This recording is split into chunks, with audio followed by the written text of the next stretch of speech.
चीन के कुआइझोउ 11 solid fuel carrier rocket का लॉन्च पूरी तरह से असफल करार दिया गया है। इस रॉकेट कैरियर को शुक्रवार को नॉर्थ वेस्ट चीन से स्थानीय समय अनुसार 12:17 पर लॉन्च किया था।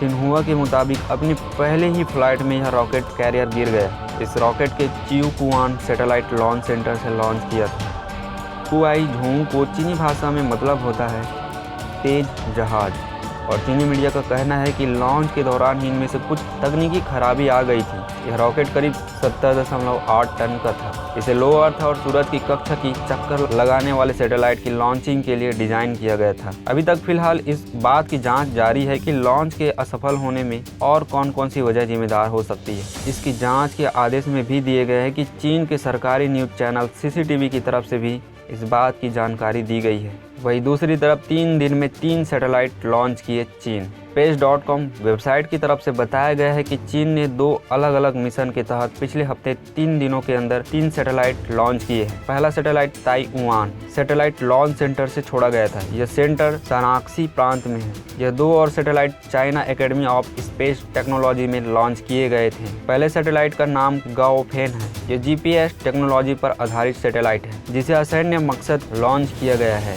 सैटेलाइट 3 फीट से भी कम दूरी से भी फोटोग्राफ्स ले सकता है। वही मई माह में एक और सैटेलाइट मई का माह में चीन ने सफलतापूर्वक अपने सबसे बड़े कैरियर रॉकेट को लॉन्च किया था, जो नई पीढ़ी के अंतरिक्ष यान को लेकर रवाना हुआ। स्पेसक्राफ्ट लॉन्च किया। उसका नाम लॉन्ग मार्च 5B है। मंगलवार को स्थानीय समय अनुसार शाम 6 बजे हैनान प्रांत स्थित वेनचोंग स्पेस लॉन्च सेंटर से लॉन्च किया गया था। CCTV की ओर से बताया गया है कि यह पहला मिशन है जिसे लॉन्ग मार्च 5B की मदद से पूरा किया गया है। CCTV ने अपनी रिपोर्ट में China mad space engineering office का हवाला दिया है। यह लॉन्ग मार्च 5B की लंबाई 53.7 मीटर है और टेकअप वजन करीब 849 टन है। मार्च में चीन ने किया था बड़ा ऐलान। चीन की तरफ से मार्च में कहा गया था कि उसका मकसद बिना किसी क्रू के एक प्रयोगात्मक स्पेसक्राफ्ट लॉन्च करना है। चीन ने इसे उस विस्तृत स्पेस फ्लाइट प्रोग्राम का हिस्सा बताया गया था, जिसमें आने वाले समय में अंतरिक्ष यात्रियों को स्पेस स्टेशन तक लेकर जाएगा।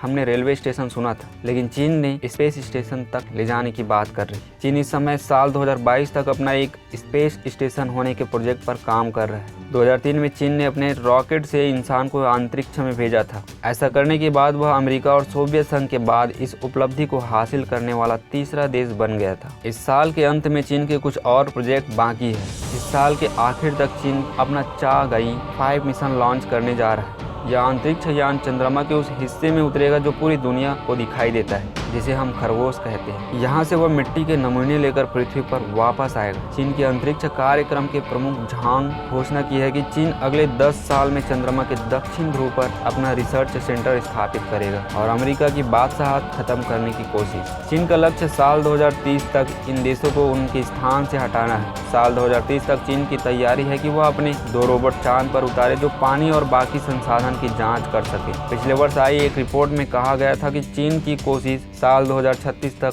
चंद्रमा पर एक स्थायी सेंटर बनाने की है। चीन चंद्रमा के टाइटेनियम, यूरेनियम, लोहे और पानी का प्रयोग रॉकेट निर्माण के लिए करना चाहता है। यह रॉकेट निर्माण सुविधा साल 2050 तक अंतरिक्ष में लंबी दूरी तक माइनिंग करने की चीन की योजना के लिए बेहद जरूरी है। क्या आपको लगता है कि चीन स्पेस में स्टेशन बना सकता है, या उनके बाकी प्रोडक्ट चले तो शाम तक, नहीं तो चांद तक की बात हो जाएगी?